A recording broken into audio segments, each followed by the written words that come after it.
Welcome back, still Rubbing Minds. And I have Adetokunbo Aderigbe here with me. Great to have you on board, my brother. Thank you very much. Good to see you again. Moving on very quickly, APC roadmap to 2019 elections. I think the crunch of the discussion in the APC camp has been this elongation and non-elongation. Tinubu's camp moves very cautiously with this technical committee submitting the report, but this elongation has been squashed. But what do you think was the motive behind this one-year elongation and the camp basically splitting into two as to those who wanted it and those who didn't? Thank you very much again for this opportunity. And while looking at these internal wranglings in APC, it has just gone to confirm this, would I say, the notion I have that Nigeria is actually governed by a majority of the political class that are welded as a result of, would I say, their own personal interests. So, personal interest in the sense that they're not even looking towards what the masses actually have to say. And I believe when you're talking about elongation this and elongation that, everybody's just looking at having, would I say, total control of the party structure and the party hierarchy. So I believe it's all as a result of what's going to benefit me ahead of the other person. However, the interesting part about that is that that's the beauty of democracy. So I'm looking at it from that perspective as well, because there's this saying I actually live by, and that's which goes those that kingdoms come and go. So with that, when you look at it from that angle, maybe it's APC actually setting their own would I say setting in line for destruction or terrible. But I'm just very, very hopeful that maybe they get to sort it out early enough, and perhaps even the opposition can take advantage of that. Well, talking about the opposition, some are of the opinion that this sign of instability could just be temporary.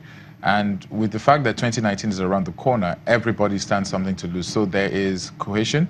They're all working together now. You have someone like Bola Ahmed Tinubu, who at a point in time was not really in the circle of the presidency. Now he heads a committee. He's moving around trying to basically make amends. But where does that leave the APC come 2019 based on this trajectory? In as much as the APC hasn't performed, as they've not exceeded people's expectations, then maybe I'll give them met part of the expectations though. 2019, I haven't seen any opposition that can actually wrestle power from them. Maybe if people want to get prepared, they should be looking at conversations surrounding 2023, 2027. Why? Are you saying but even the PDP and, well, let's just start with the PDP, which is the biggest opposition. Right? Yeah. They have no chance? Yeah, they don't. They are really, really fight. In life, everything is possible, yeah?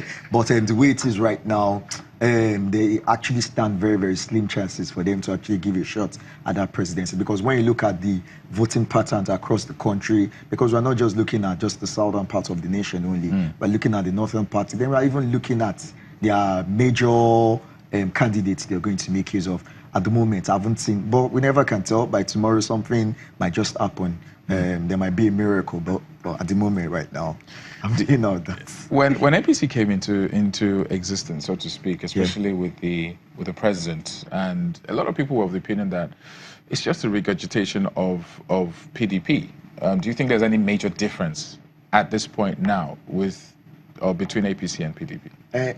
It still boils down to the major issue we have in this country, that would I say the intelligentsias that are actually meant to get into politics and the rest, they've actually left this for so long for just hardcore politicians to keep running it. So in a situation whereby you see somebody that has been in PDP for like maybe a long period of time, and it says that power actually changes, and you see most of these parties, it's not as if they have any ideology they're actually going ahead into the markets with or going into the polling booth with. So like you see that they can actually just cross carpet and do all those things anytime they actually wish like. So it's rather like a different notion the way it used compared to what used to be like maybe in the First Republic, in the Second Republic. In the First Republic, you could see the kind of politics the likes of UPN were practicing. You could see the kind of politics the likes of MPN were practicing. So it's more or less like a departure, it's a paradigm shift. And it's sad that our own paradigm shift at this time, it's more like a bad paradigm shift.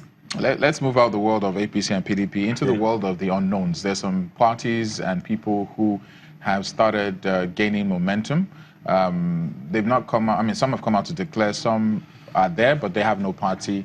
How feasible do you, or how desperate do you think Nigerians are to the point where they would vote for an individual who doesn't belong to any of these two parties? Do you think they'll be looking at the party strength or the caliber of the person running, either at presidency level, governorship, whatever level? And that's very interesting as well. I remember one of the last, maybe the last time I came here, and one of the conversations we actually had was diaspora voting. Yes. And I could remember that we actually said something with diaspora voting about helping us, maybe if not even in this electoral voting cycle, maybe sometimes in 2023. So what I'm saying right now again is that I don't see them with so much chances come 2019. That's people outside these two major parties. People outside these two major parties. And what actually expects Nigerians to do is that, in as much as I'm an ardent social media person, I get on social media to actually measure what people are saying over there. I think there's more to the kind of politics we play in this part of the world